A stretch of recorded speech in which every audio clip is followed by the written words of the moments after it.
So, welcome everybody to another episode of Software Tech Stream with this time around with Vaughn Vernon. So, Vaughn, do you want to say a few words about yourself? Very few. Yeah. Well, it's nice to be here, Eberhard, and it's been nice to know you for some years now. You invited me to speak at the Go to Berlin conference on a track that you had. I don't remember exactly what the name of the track was, but I got to present about um, modeling uncertainty using a domain-driven, mindset, domain-driven approach. And that was fun. I really, actually, that's one of the funnest talks that I've ever given, just because of the things that I um, dreamt up, using in the discussion in my presentation at the time. So you can still see that on YouTube. But yeah, I've been programming for a long time, and I still write software. And I'm trying to write my fifth book, which is, kind of a challenge now due to the fact that I'm a series editor of my own signature series for Pearson, Addison, Wesley. That's a whole big challenge in itself. And I guess that's it. I just want to say, like, I had someone recently, actually a German individual, tell me that my claim or something as a software ecologist, or didn't make any sense, and that nobody cared that I called myself that. And I don't care if anybody cares if I call myself that, but um, I think it's important, because what it actually, if you understand what an ecologist is, an ecologist is concerned with the system and the ecosystem, right? And while it's usually about the planet, the earth, how we're treating the earth, and so forth, well, we have software systems, and I am a software ecologist in that I am concerned about how we are dealing with software and using systems thinking to do that. So whether or not you think that makes any sense, or if you care, I just wanted to, kind of for the record, say that's why I refer to myself more recently as a software ecologist. And I think that's a very good way to think about software, I guess, with systems thinking being so very important, and taking lots of things into account. I just want to mention that obviously you're an author yourself, so you wrote Implementing Domain-Driven Design, the famous book, and also Domain-Driven Design Distilled. There is a German translation of that one, which is called Domain-Driven Design Compact. And I keep recommending that book because I think it's a great introduction to domain-driven design. It has, even the German version has only like 130 pages or so. So it's something that is easy to read, includes pretty much all of the information. So that's really something that I'm quite thankful for, that you did that book, and I think it's a great book. Can I just say something? It's kind of amazing to me that I think the English edition is about 160 pages. I have no idea how German could not be like at least 190 pages, given that. Just in my experience, like even, localizing from English to German user interfaces, you have to format your UI specifically for German, because you'll never fit, the things on the labels in the smaller areas that English does. So it would be interesting to know the actual page count. Yeah, so I just looked it up on Amazon. So it's 158 pages. That's what it is, and Wow. it has been translated by Carola Lilienthal and Henning Spender. Yeah. We had both of them also on the show here. And what's the number for distilled? Maybe mine just has more Addison Wesley advertisements in the front and back matter. It's 166, so the English version is 166.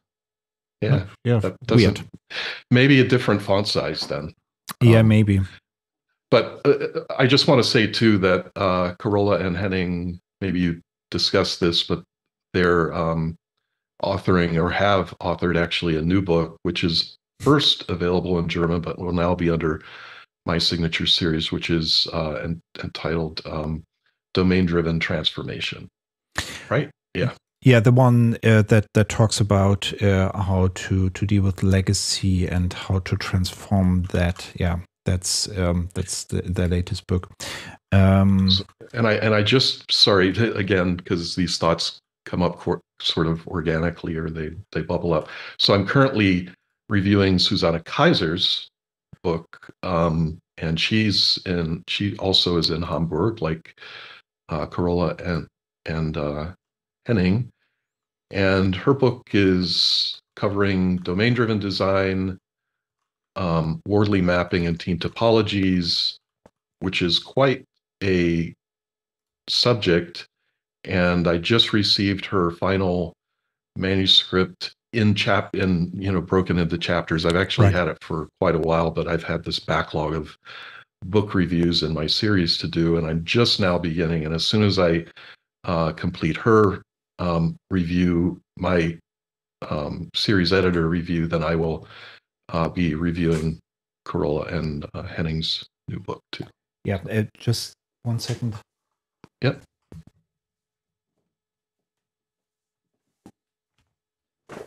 So I actually have a copy. So that's the German version. Yeah. Yeah, and there was a comment on the chat, content-encoding, colon compressed-German. So maybe what does that mean? It probably means that that book has been written in compressed German. Yeah. So Yeah. Who knows? Okay, excellent. So much for the signature series.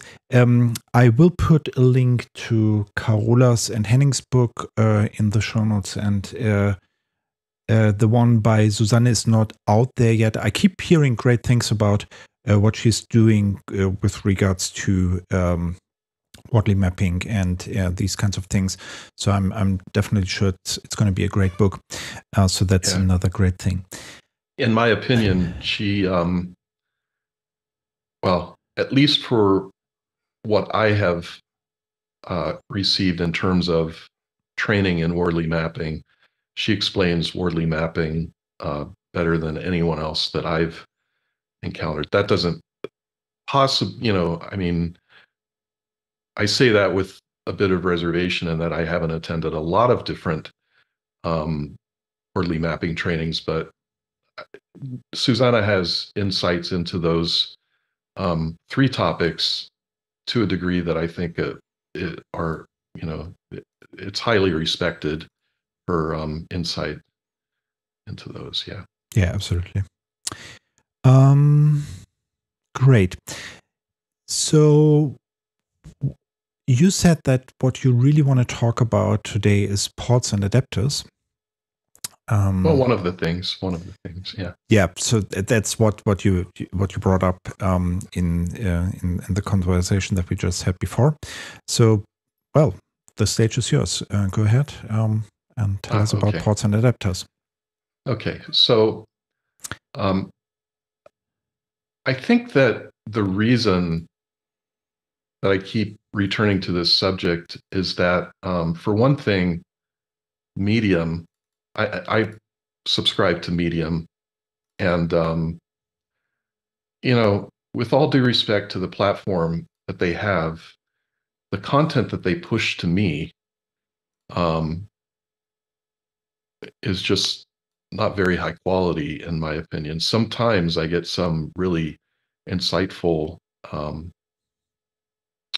views of things, and I even saw one that potentially could be good about domain-driven design, but by and large, a lot of what they push to me as you're going to be interested in this ends up being kind of, I feel embarrassed for the author is how I would put it. But also I feel bad for the people who read it and think that they know what they're talking about. And for some reason, the title or the name hexagonal has stuck with the pattern, with the architecture pattern, um, better than ports and adapters has. And okay, maybe hexagonal is, I don't know, maybe a little bit cooler name or something. And it was the original name. So, and even the fact that now Alistair Coburn has just yesterday announced that his ports and adapters book is available on Amazon. So you rush over there and buy it right now. But what you're going to see is the big title is hexagonal, which now, just to explain this, literally, Alistair Coburn commented on a LinkedIn post that I had about the topic, and he asked me, please don't call it hexagonal anymore. It's ports and adapters. So what I think he's done with the title, it's not like that he can't make up his mind. I just think that recognizably people are going to see hexagonal and they're going to go, oh, I know what that is. Whereas if he said ports and adapters, most people might say, what? So sort of officially, we should call it ports and adapters. And there are certain aspects of ports and adapters that we should respect. And to understand that while, I think a lot of people might say that they knew about ports and adapters before Alistair Coburn, well, I'm not going to argue that one way or the other, but I would say that Alistair Coburn is the one who codified the pattern first, and therefore, is due credit for that, and that he understands it well. So when someone says that, throws hexagonal architecture under the bus as this is very complex, this is, whatever, it doesn't make any sense, it's wrong, you don't need it, and all these things. Well, you may not need it under certain circumstances, but if you're working in a complex domain, it sure makes sense to me, and I think it makes sense to a lot of people. Yeah, so can you tell us what ports and adapters or hexagonal, whatever you want to call it, or you might call it, what that actually is? Yes. So what I want to do first is do a simple little share screen here. And I'll start out by showing the layers architecture. And I think pretty much everybody knows about the layers architecture. This I refer to the strict layers architecture. There's also relaxed layers. I'll explain the difference between the two, but they're basically layers. So you would think of in a very simple web application or a simple architecture for a web-based application that you would have the user interface at the top, right? This is where requests come in. And when the user interface receives a request, it dispatches some translation of the incoming request to something that the application services can understand. And if you use a domain model in your architecture, and when I say domain model, I mean a rich domain model that has behavior. I don't mean an anemic model or a data model, right? Which some people call domain model, but it's really not.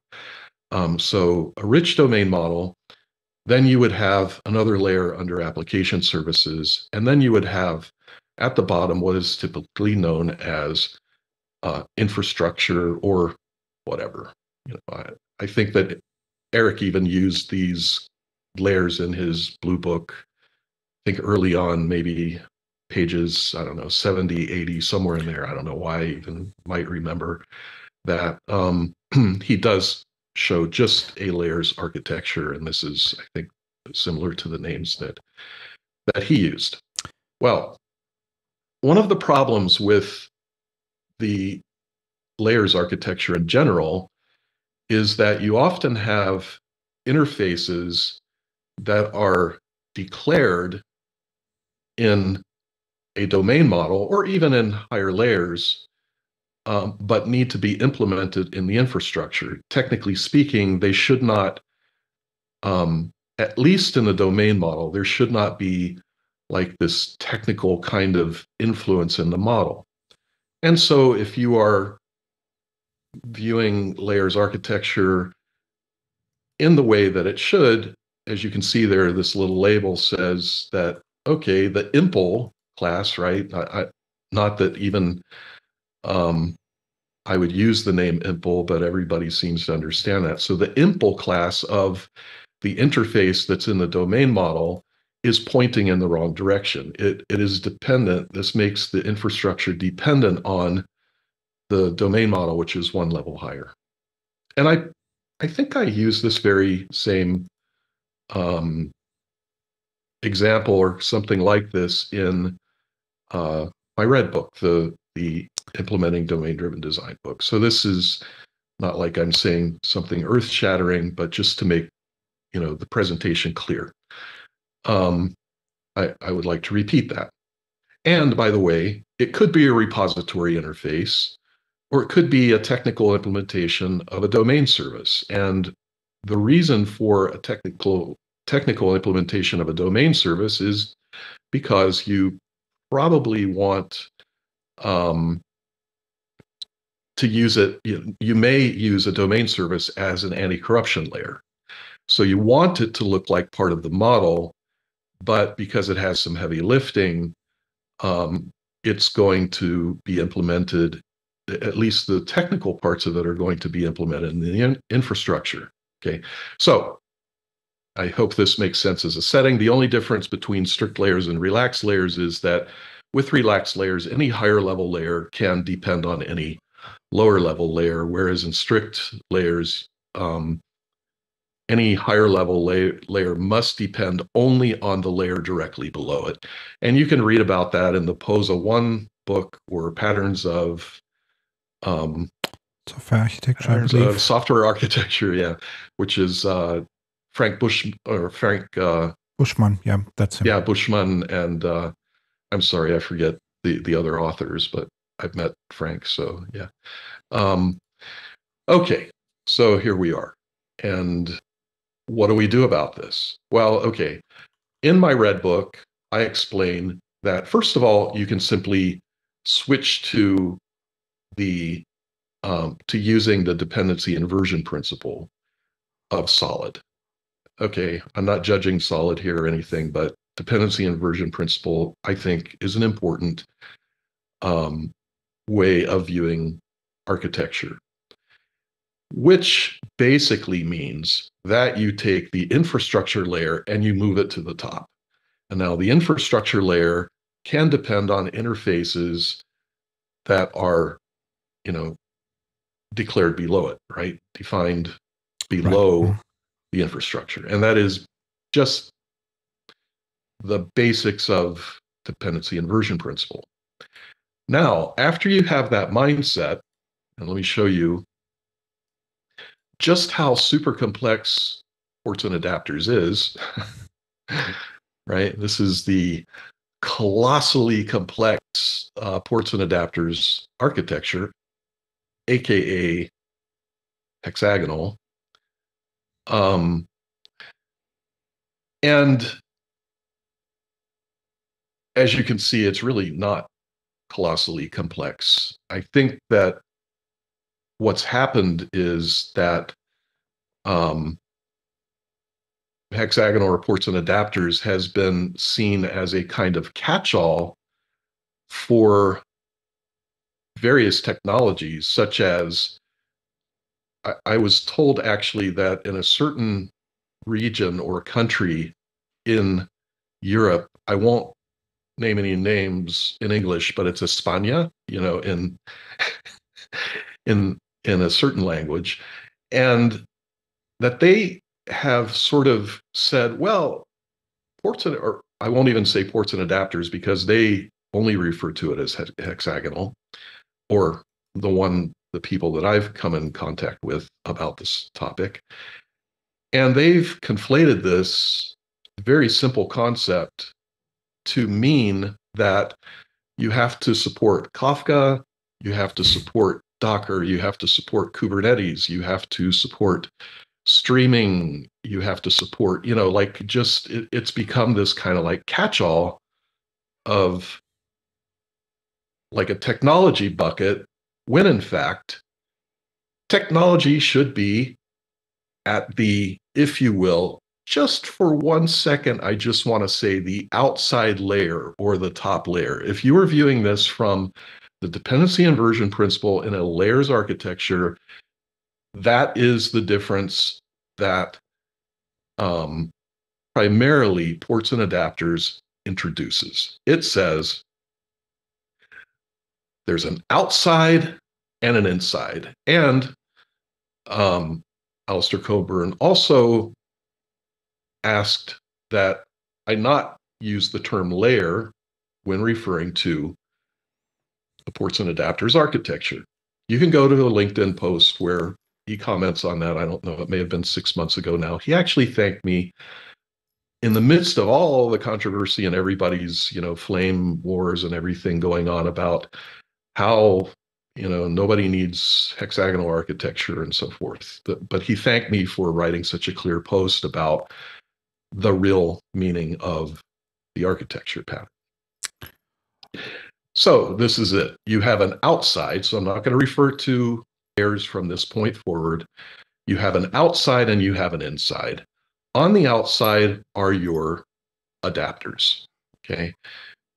Let's say that you have a browser on the left-hand side, and this browser, a user using a browser, obviously,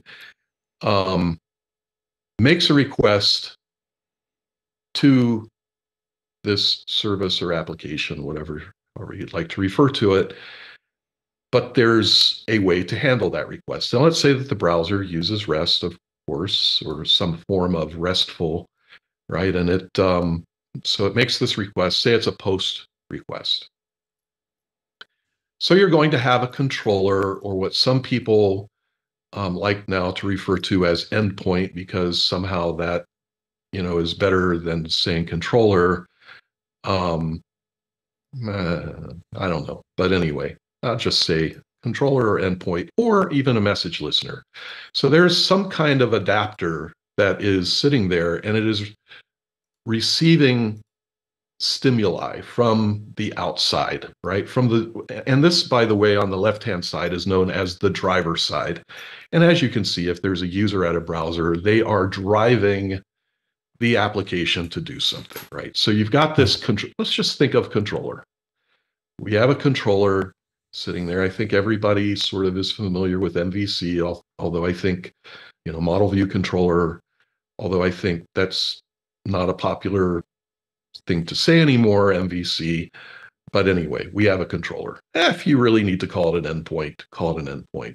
So a request comes in. We have a handler of that request, and that is the adapter. What is the job of the adapter? It is to take that post request that is in HTTP format, right? It's got a method, it has like a version number, a method name, and a URL associated with it. It may have some number of headers, probably will. And for a post, it's going to most likely need some kind of a entity body, that is the data that's being, the formal application data that's being carried. And that may be in the form of a JSON object or XML. I hate to say the word XML, but whatever format you've chosen, right? It could be protobuffer, right? It could be whatever, but you've got this payload in that request. Okay, are we going to give all of that to the application on the inside and say, here, deal with it? No, we're going to adapt that. We're going to adapt that request to something that is suitable for a well-designed interface on the inside. And Alistair Coburn refers to this as the port. And I would like to confess an error that I made in my red book. I literally, when I read Alistair Coburn's post, is the original post on hexagonal architecture, I thought that he was referring to the port as what was on the inside, and that essentially the port was the incoming thing, the port that actually takes in a request or a notification or whatever it is, and the adapter is used along with the port to adapt to the inside. But in fact, I was wrong about that. So, and later, Alistair, sort of maybe tongue in cheek, helped me to understand that. So, and now I have the proper, perspective on that. But you'll see this error still in the red book. Now, before you fall out of your tree over this, I will say that it doesn't change anything about the presentation of the pattern. I do present it properly. It just changes where I point when I say port, right? So before I pointed at the outside, and in fact, the port is on the inside. And I think that a lot of people didn't really understand this well until he gave a presentation sometime after my book was published, maybe a year or two in Paris. And there was there's a video on YouTube where he goes through this. And so I didn't even know about this video for a number of years, but he there kind of clears up the confusion. The confusion. Okay. So anyway, you've got this incoming request. You translate the request payload and whatever headers influence might mean, and you understand. Okay, this URL points to some resource that is represented on the inside by something, and we're going to pass that. We're going to call an application service and pass that translated or adapted information as arguments, parameters to the application service. Okay. And that could be done in various ways. You could put it into a command object, payload in its own right, and pass that, or put it on a little, bus, or just an internal messaging system, so that you break the you introduce asynchrony maybe at the port level. Okay, now the port has control. What's it going to do? Well, let's say that it has some persistent data. Oh, it's a post, so this represents something that does not yet exist in the database. And so what we're going to do is we're going to create a new entity. And that new entity has some data set on it. And in this case, we're just simply going to use a repository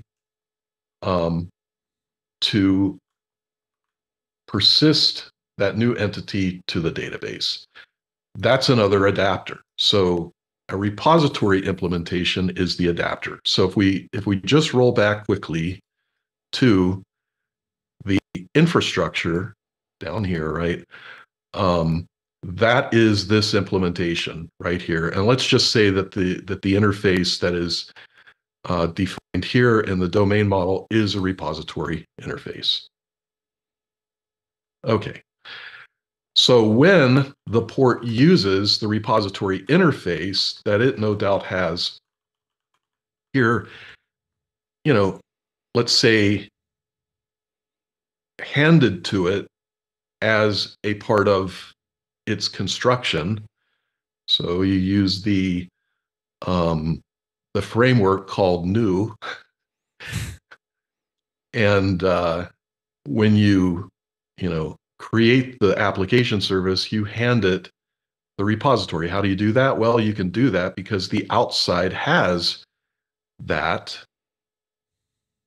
instance, and it can, when it creates the port, which can be a singleton, it just hands it that object reference, which is the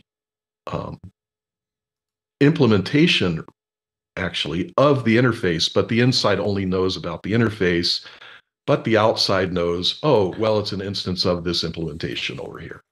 So then we, save or whatever, add the entity to the repository, and the repository does all the persistence stuff that we need and puts it in the database. And what I am trying to tell you here is that is the super complex, nobody needs, it's, ports and adapters architecture. That is it right there. That is the whole, as we say in English, kit and caboodle. That's it. Okay. And I will show you next. And I know, I think Eberhard wants to say something. Let me just clear up. Where did my little arrow go? Oh, maybe I got to do that. Okay, let's add a domain model to the inside.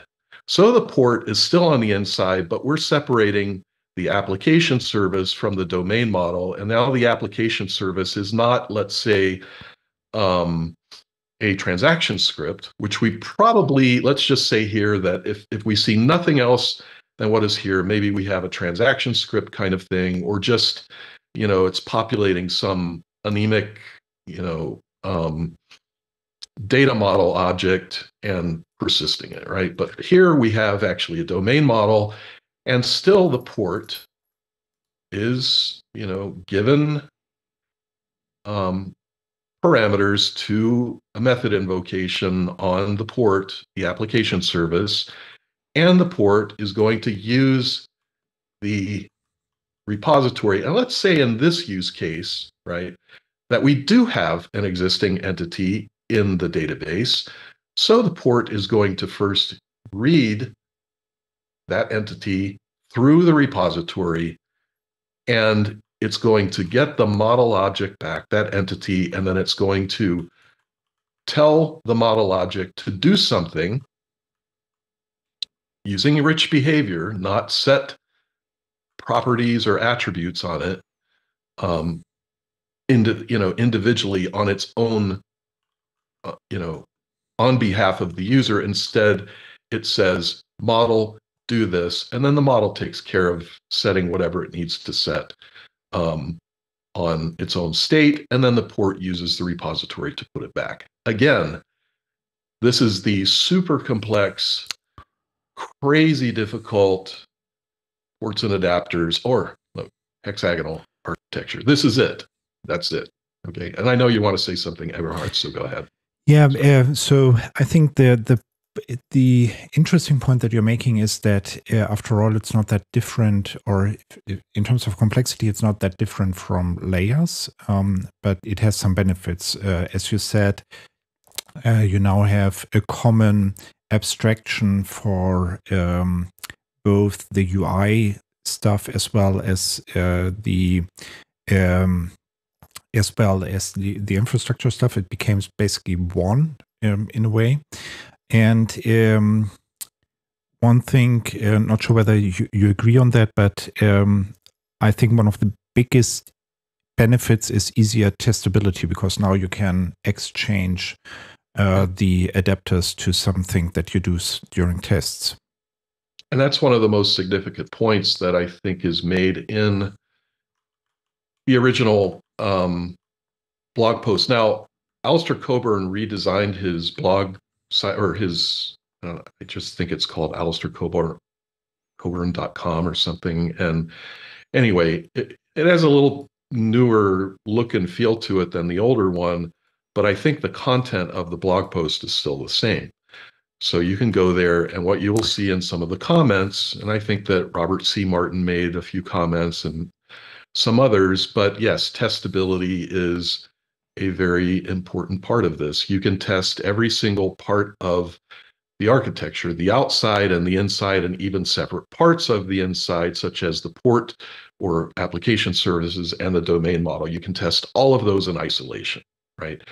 And you can have your mocks or fakes for the port to use to test that it is actually persisting the domain model using an in-memory repository, but now you're making sure that the use case works correctly. And then, of course, you will have some integration tests that test that, in fact, the repository works against the database as it should, and so forth. So, yeah. But again, it is just this simple. And if you would like, when people say, we don't need a domain model, okay, well, here you go, right? You don't need a domain model. That's fine. If you don't need a domain model, maybe your, transaction script or some anemic model is the best thing to use in some case. That's fine. But that makes it even simpler to use this architecture. Yeah, Okay. can you explain a transaction script? Because I'm not sure whether everyone knows this. And I think it's very important to point out that there are simpler alternatives for simpler problems. So it's not all ports and adapters, layers, or domain-driven design. If you have a simple problem, then you should probably stick to simple tools to, well, solve the simple problem. Yeah. So in Martin Fowler's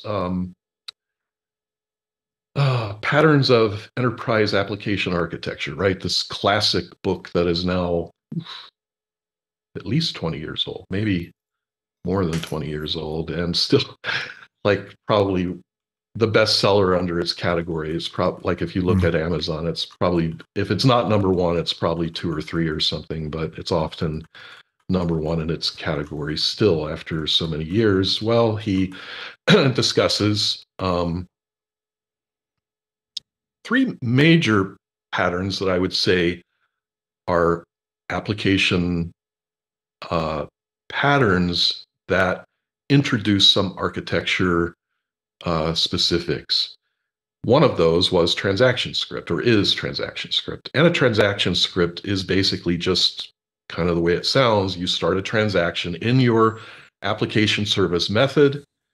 That could even be using an annotation, or if you're using .NET, an attribute, right? Square bracket attribute that says, okay, when I enter this method, I have a, point cut that starts a transaction when I fall off the end of the method, right? Or return from it, whatever you are returning.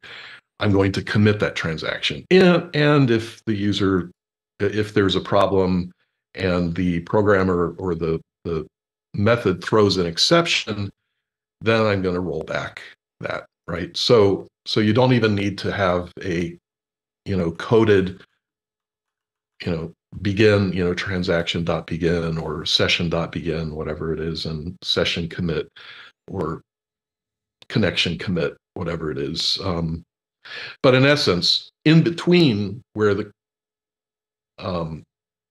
transaction begins and where the transaction ends, all that you're doing is, in essence, building SQL query that is going to be used to insert or update a record, a row in a database. And okay, maybe it's more than one row or whatever, but that doesn't matter. It's just, right, let's just think in terms of this is a simple entity, and we're just going to pop it into the database using an insert, or we're going to update it using a SQL update expression, and boom, that is it.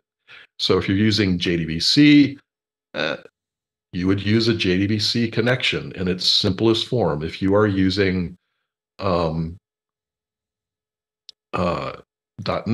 like C#, you're probably using ADO in this case, right? I think that's the correct one to say, ADO or something like that.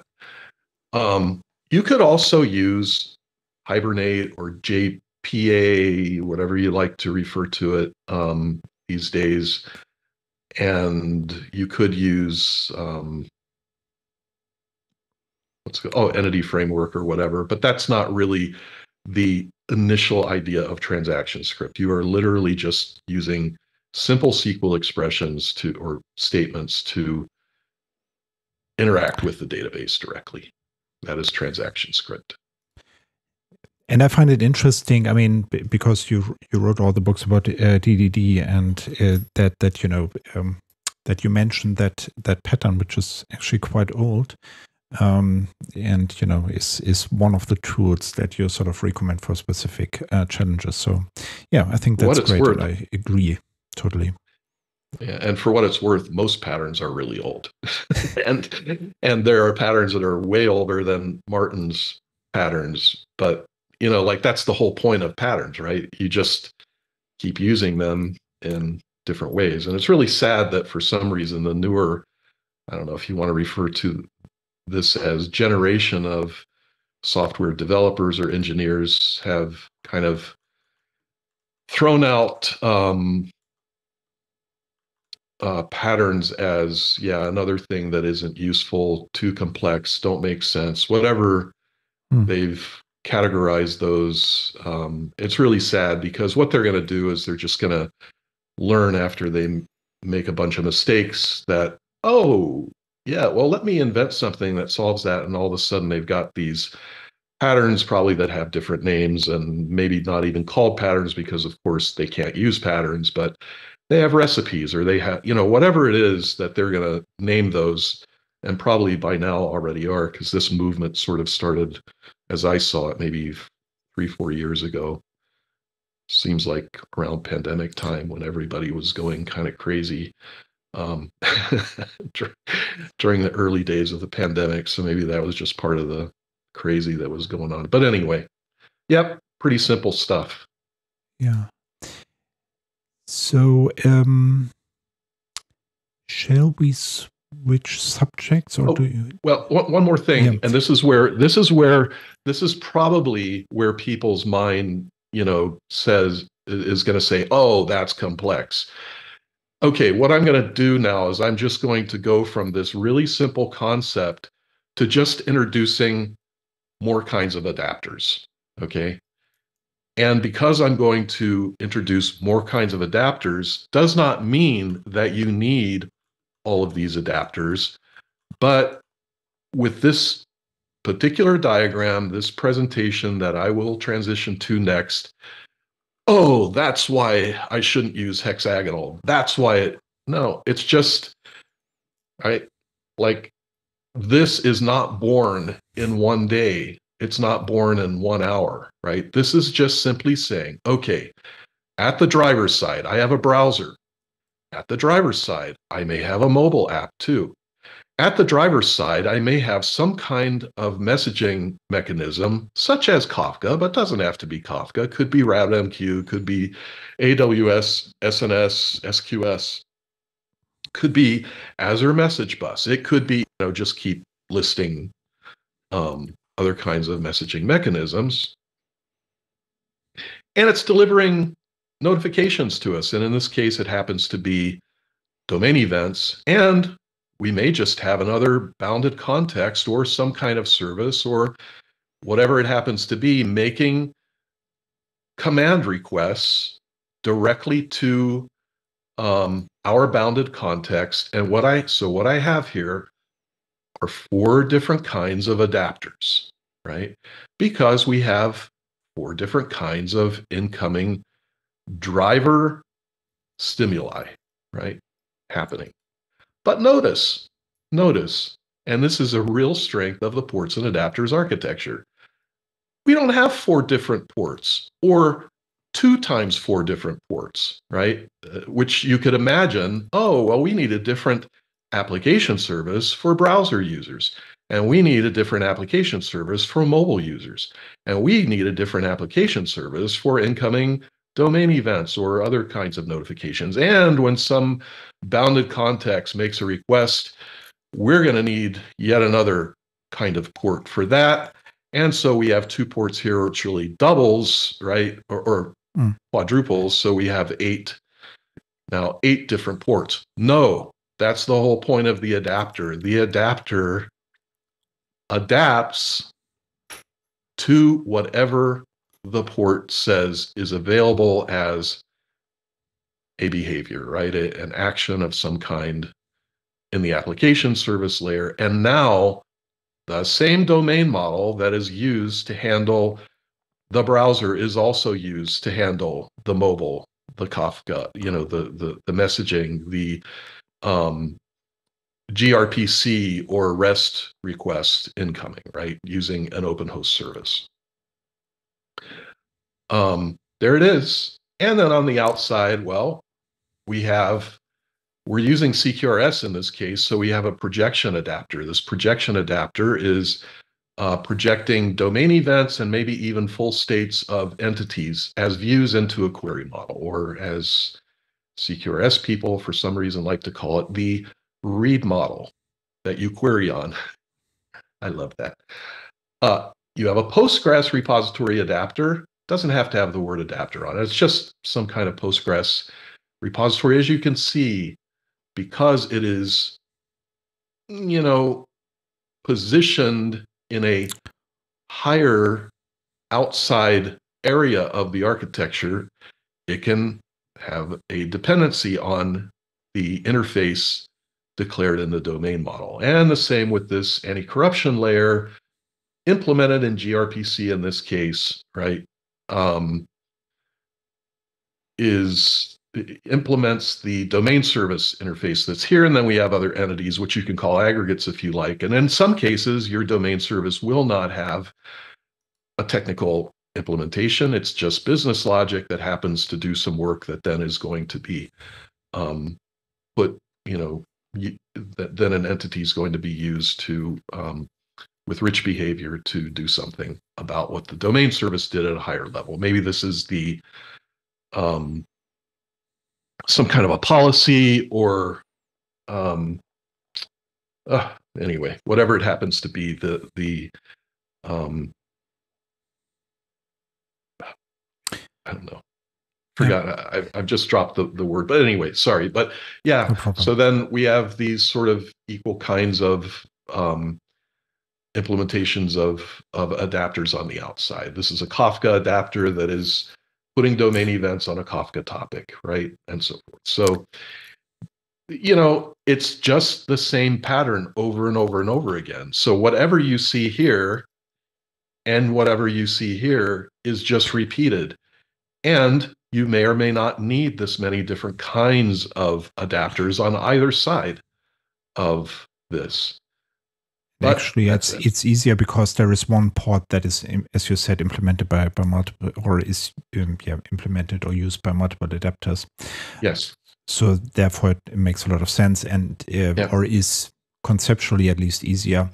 And also the question again is what the alternative might be, right? I mean.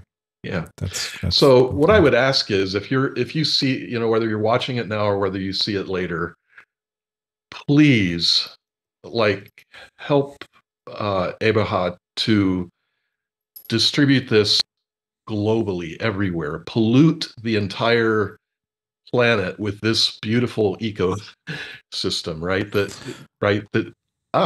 Okay, I'm an software ecologist. Ooh. This is starting to make sense now, right? We have to clean up the planet of all this misconception about hexagonal architecture and ports and adapters. And champion this. It's simple. Yeah, and we need to try to actually really understand what the patterns are and what the sort of foundations of our crafts are. And I couldn't agree more. So there is one comment on YouTube by Ein Realist, and he said frameworks and libraries encapsulate patterns nowadays, and devs might not recognize that they use one. Let's say that. Read that again. The first part, at least. Frameworks and libraries encapsulate patterns nowadays, and therefore developers might not even recognize that they are using a specific pattern because it's just it's the way that framework does it. Well, and I have to say something at the original DDD summit that Eric held in Portland, Maine back in 2011, the very first one. I think there were 3 total, 2012 and 2013. I actually said something that got Eric's attention, because usually things I would say, Eric would just sort of look at me strangely and yeah, we'll talk about his genius later. But anyway, I made the statement because the topic came up on hexagonal architecture, which I think maybe at the time I don't know if it had already been renamed to ports and adapters, but I said something like, probably every team or project uses hexagonal architecture, but they don't know it, right? And Eric said, could you say that again? It's burned into my brain because I actually said something that Eric thought was at least interesting, if not useful. So, yeah.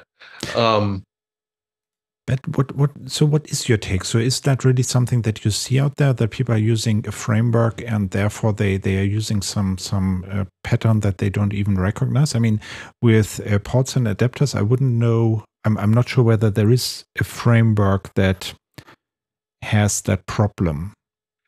well, okay. So use dependency injection, right, if you will, and that's taken all kinds of forms. But in essence, okay, how do you make this port have a reference to a repository, for example? How do you do that? Well, you call its constructor. In the outside, you have something that is sort of bootstrapping the inside Mm. for operations. First of all, it bootstraps itself, the outside, that, you know, instances of various adapters have to be instantiated.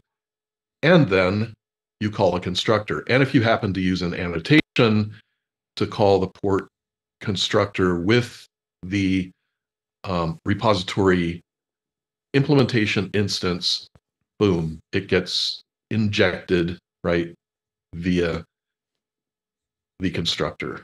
I really just dislike the whole, you know, I just don't like when we use a constructor and when I even call the word, you know, I use Mm. the new keyword and I say something equals new something with parameters, that is now become known as dependency injection because I pass parameters to a constructor.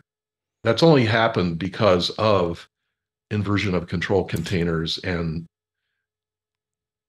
I think, and I just think it's kind of sad because, again, it's just semantic diffusion. You're just using a constructor, right? So, but anyway, yeah, if you need to think about it in that way because it makes sense to you, okay, but that's what you do. Use, okay, dependency injection. And it could be that you're actually using Spring or, oh, whatever, what is it, structure map or whatever the new thing is on .NET that does that, which I don't really use those anymore because, again, like my friend and sort of colleague, Nicholas Hedman in Sweden says, the most underutilized framework on earth is public static void main. And I love it because it's so true. I mean, really, most of these things are just so simple. Like, I don't know why anyone really needs those kinds of annotations, but yeah, they do Okay. seem to. So if I understand correctly, what you're saying is that to build up that relation between ports and adapters, you could use dependency injection, which actually means that, you know, you would call a constructor. So there is not even the need for a framework.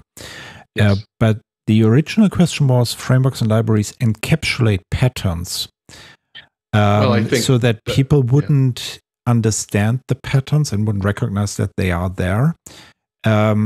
So if Well, you I do it the wouldn't way say that you, that. sorry, Yeah, yeah, okay. go ahead. Well, I wouldn't say that Spring encapsulates the ports and adapters Right. architecture. I would say that it enables it in ways that um, programmers don't have to think about that they're doing it. They may not even realize it. Like I said back in 2011, most people are using hexagonal architecture and they don't know that they're using it. Okay, so what you're saying is if I do sensible software development or software architecture, then I will probably end up with a structure that is essentially ports and adapters or hexagonal architecture. Something like that. It might really truly be more like layers and things just get injected, and maybe some don't mind that that somehow or another the domain model has or the application service has something injected from a lower level layer. Like technically you shouldn't do that, or you're really not using the layers architecture, but whatever. That could easily happen. So I won't necessarily say that it is ports and adapters just because you're using dependency injection, but it's very likely that it could be. Yeah, even though you could, sorry. I'm Wasser trinken. I get to throw out my very minimal German every now and then. Your German is not that bad after all, I would say. So what you're saying, I mean, you could also do layering using dependency injection, and I've done that. So I guess the answer to the question is that these kinds of patterns are probably not hidden by frameworks. And I think the other stance that you give concerning frameworks is that to implement any pattern like domain-driven design or so, there is not really a need for a framework. Is that what you say? I mean, I think there are some frameworks that claim that they do support DDD. So at least, so do you think that, or CQS or whatever, like event sourcing? So what do you think? Is that something that makes sense, or is it rather something that you think doesn't really make a lot of sense and it doesn't really add a lot of value? Well, I think, okay, so maybe the question actually meant, for example, that Spring provides, I think, some kind of abstract base class or something for the repository, right? A repository. I think so. It's been, but the problem with that is I think that the interface that is provided takes a very CRUD approach. So it's going to be like create. So this means that your repository actually creates the entity a la JPA, right? That's going to be inserted into the database using JPA instead of the domain model creating that entity and then giving that entity to the repository. So just be careful that just because something is named repository doesn't mean that it follows domain-driven design approach of repository. Now, that said, okay, I talk about repository because it's part of the tactical patterns within DDD, but you don't have to use the repository pattern to use domain-driven design. There, you certainly could use other patterns. I've used a pattern that I called,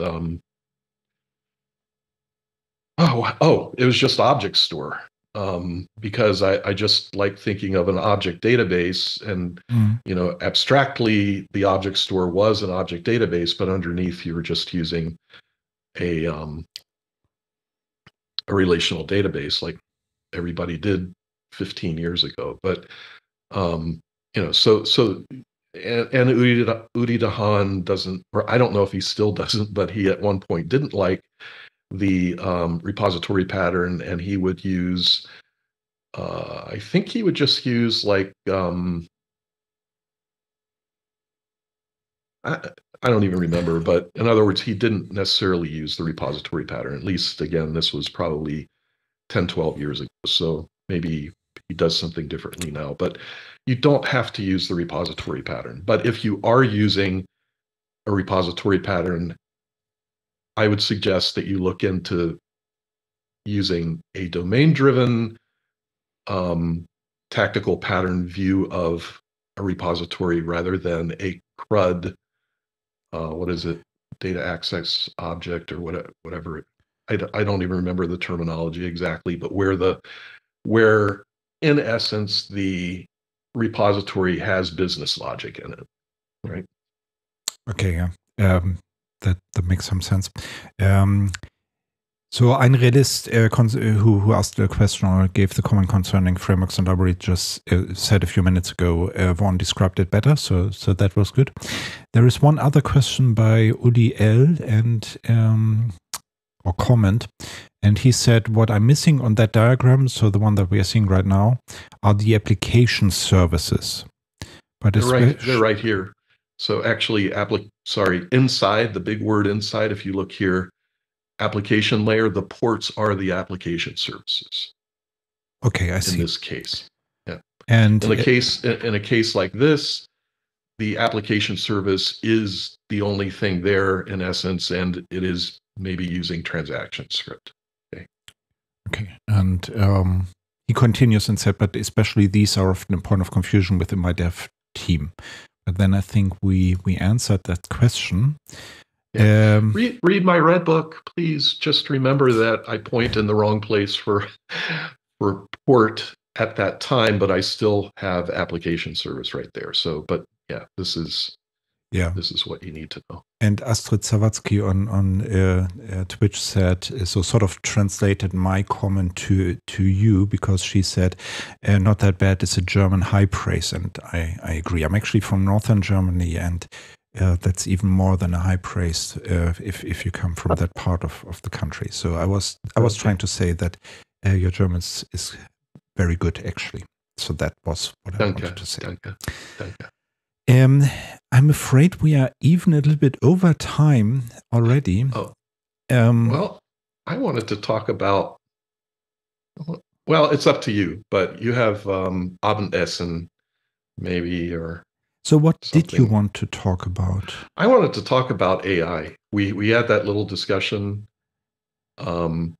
before this stream, and I just wanted to say a few things about AI, or maybe you'd like to reserve that for a later conversation with a certain special genius. Yeah, I mean, we can totally spend like 5 or 10 minutes on that. So okay, if there's anything that you want to say about it, I think that makes a lot of sense. Okay, so actually, I don't have initially, at least the way I'm going to start out this, I don't have a lot of complimentary things about the current state of AI. What I will say is that, for example, ChatGPT is very good at some things, right? And I think the conversation that we had prior to this stream. Sorry, can you stop this screen share? That would be, I think that would be a good idea. Sorry. Oh yeah. Sorry about that. Yeah. So, let me see here. Yeah. So I think you said it very well, that ChatGPT seems to be designed to impress humans, right? I mean, that to me was like a striking statement, because, yeah, it really impresses humans, except for the humans who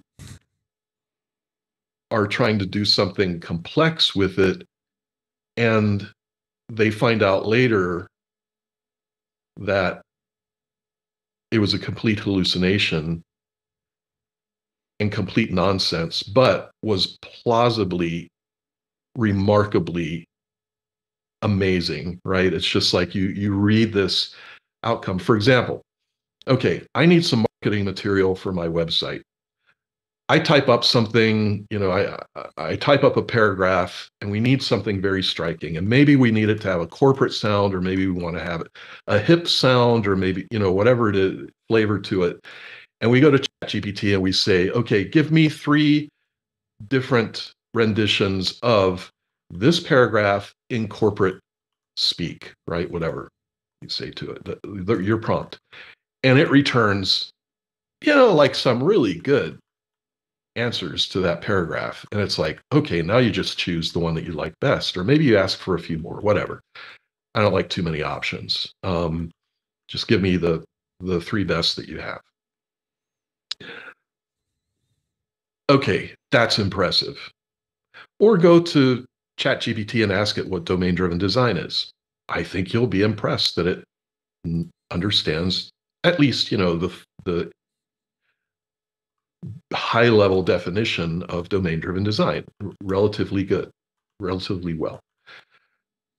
But I go to ChatGPT and I say, okay, and my thought process is, I've been searching for, and this is for the current book that I'm working on, which is Implementing Strategic Monoliths and Microservices, a follow-on book for Strategic Monoliths and Microservices that was published in 2021.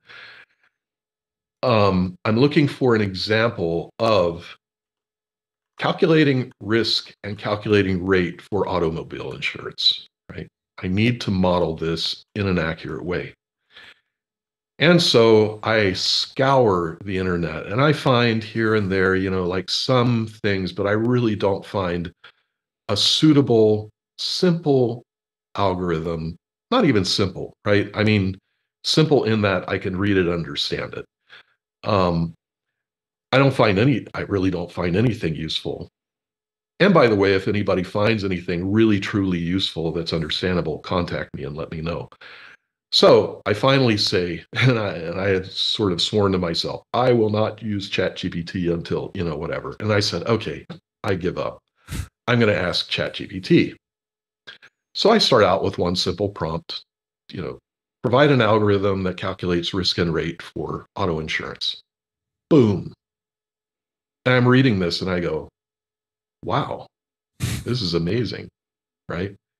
But the first question that I ask myself is, how can it possibly know that if Google can't show me that over like months and months of trying to find every different angle to search for this, and I can't find it?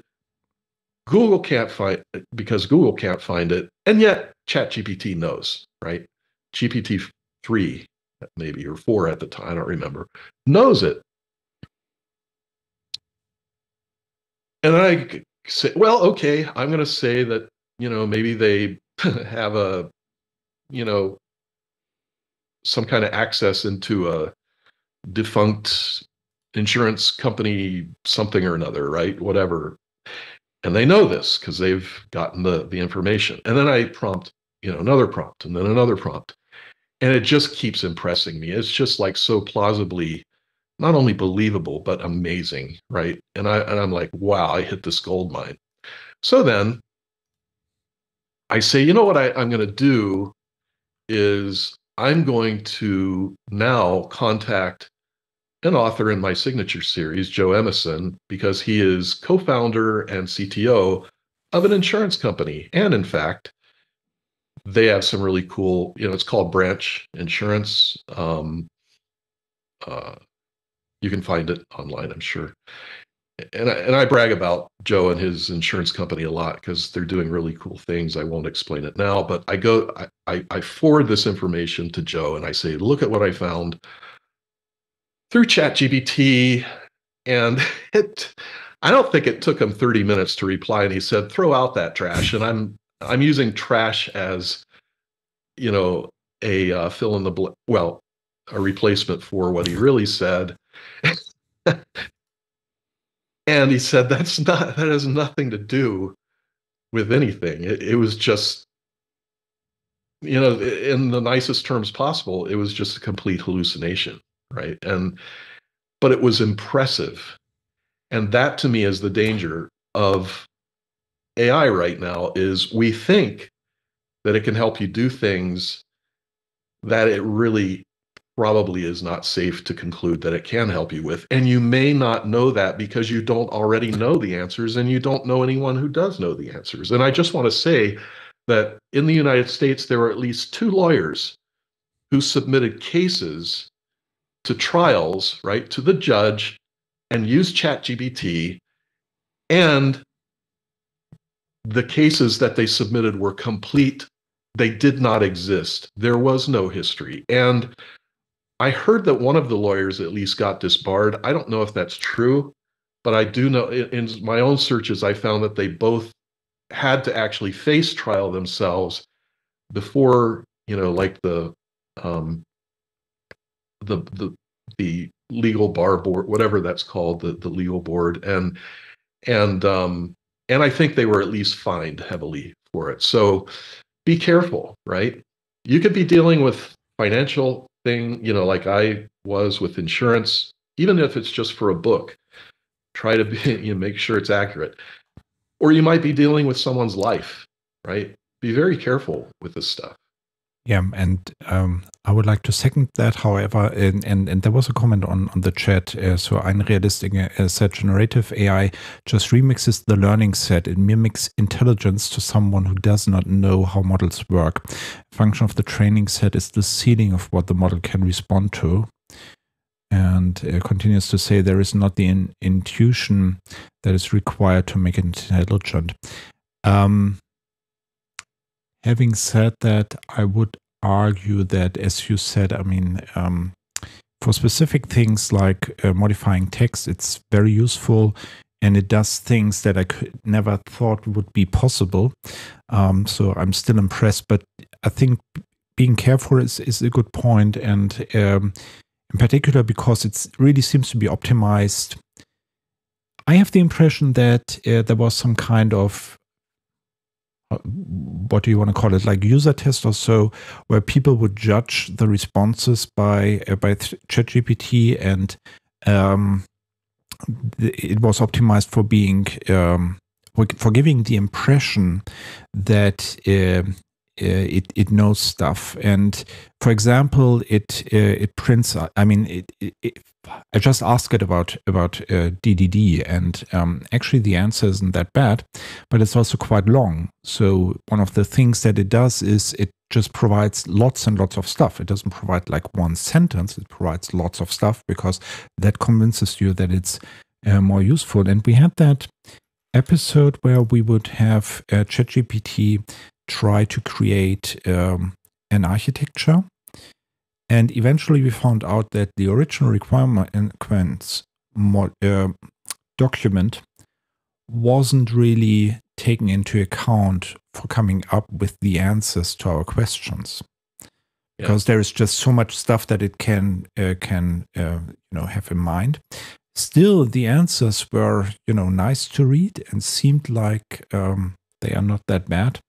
It's pleasant. It's like when you read it, you're just you wish it was true. You just wish it was true. Exactly. So and therefore I think that episode was probably educational because it showed how easy it is to be deceived by that AI. Yeah, is deceived about, I don't know. Yeah, and I will add, because we also talked about this before the stream, that Eric Evans gave the keynote at Explore DDD in Denver in the US a few months ago. And his keynote was entitled basically LLMs and DDD, right? And just a few things that Eric mentioned is that he is now, in whatever work he's doing, he's about full time on this LLMs with DDD. So he's R&D, I think mostly a lot of R, and he's using ChatGPT, and he's using Minstrel, so minstrel.ai. He suggests using RAG. I'm not going to try to remember what that means, but I do know that it's a simple way of, it's a lot lower cost way of solving problems using intelligent models, but without breaking the bank, right? It's or breaking the global ecosystem with power. And he's also looking, I don't know if this was his note or not, but I've also heard that Claude from Anthropic is actually way better. So I think that was my own note, maybe from a conversation that I had at Explore DDD. So Eric's got a very interesting viewpoint on this. He's not at all betting on it, as it were, that AI is going to solve problems with DDD, but he's intensely interested in knowing whether it will and what the strengths and weaknesses are right now. And so he's putting a lot into this, and he's challenged the DDD, overall community, so to speak, that to look into this and say, yeah, I'd like to explore this too. And maybe by the next Explore DDD in Denver, whenever Paul Rayner is going to hold that, maybe we'll have some more answers by then. And some of the answers may be really, promising, and some of the answers might be discouraging. We don't know yet. But if you have a chance to do some exploration in that area, it would be good to know about it. And what did I want to say other than that? I guess I'll just stop there. So yeah, I think that was a good inspiration to do some work there, and try to figure out what you can do with AI. So I think that's perfect. There was a I know what it was. I'm sorry, I know what it was. The Explore DDD keynote by Eric is on YouTube, so you can find it. So just look for Explore DDD 2024. I think you're going to provide the link, maybe, or something. Yeah, So I wrote. I wrote down quite a few things that I need to find on the web to put the links in the show notes. Yeah. That was among that. So Renato Ivancic, I do apologize if I mispronounced that name, said on the chat, in my everyday life, I found it helpful when ChatGPT Copilot predicted configuration properties in an application configuration file, or when it autocompletes part of sentences when I write README files. And then ein Realist. But those are understandable, right? I mean, how many configuration files of various kinds are there on GitHub? And that's just, like. Yeah, but I mean, what it really does is it provides code that actually runs. I mean, and solves the problem. So, and I tried that on multiple occasions. So I'm actually pretty sure that for doing on the code level, it's probably a very useful tool. And I'm actually somewhat surprised because theoretical computer science tells us that there is no way that you can predict any non-trivial property of a program, but still we seem to have something that allows us to say, okay, please implement this, please do that, and then it actually spits out some code. So I'm actually impressed. Ein Realist answered to that only because there was something in the training set. It can't intuitively give you a solution to some novel problem. In worst case, the configuration, what does it say? The configuration looks valid, but it is not. Which is basically, I guess, the point that you just made, right? That it is convincing, but you must not switch off your own brain and think for yourself, which is generally speaking a great idea, I think. But when you face that situation, what's happening? Oh, you mean I should have just done the research myself in the beginning, right? In other words, if it gives you an answer and you don't know if it's correct, you may be going down a rabbit trail, chasing the wild goose, so to speak, and you you could have just, well, maybe it helps you, gives you incentive to do more research. I don't know, or a framework for the research anyway. Yeah, there is that. I need to dig it out. There is a study where developers were given exercises to write specific code for some stuff, and it turned out that the code they wrote, if they were supported by AI tools, was less secure, but the people had more confidence in the code. And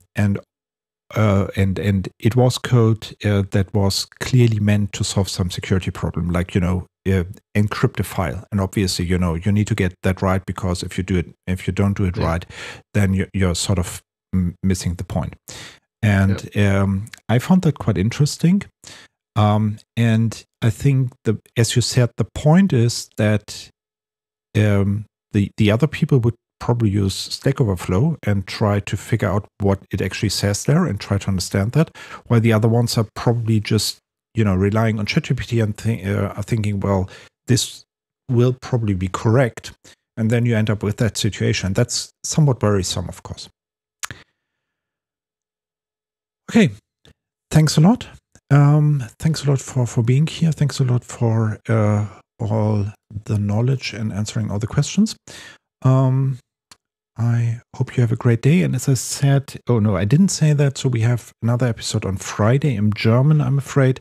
And it will be with Oliver Drutbaum about tactical domain-driven design using JMolecules. So I'm looking forward to see you there. Will it be in English? No, I'm afraid it's going to be in German. Sorry about that. But there are Germans. There are auto-generated English subtitles to all the YouTube videos. I'm just not sure whether they are good or bad. Yeah. Okay, very good. Well, thank you for inviting me, Eberhard. And we saw each other at Como Camp a Last little year. more than a year ago, right, in Vienna, and that was really cool seeing you. And thank you for inviting me, and try to be in touch. Yeah, thanks a lot, and talk to you soon. Okay. Okay.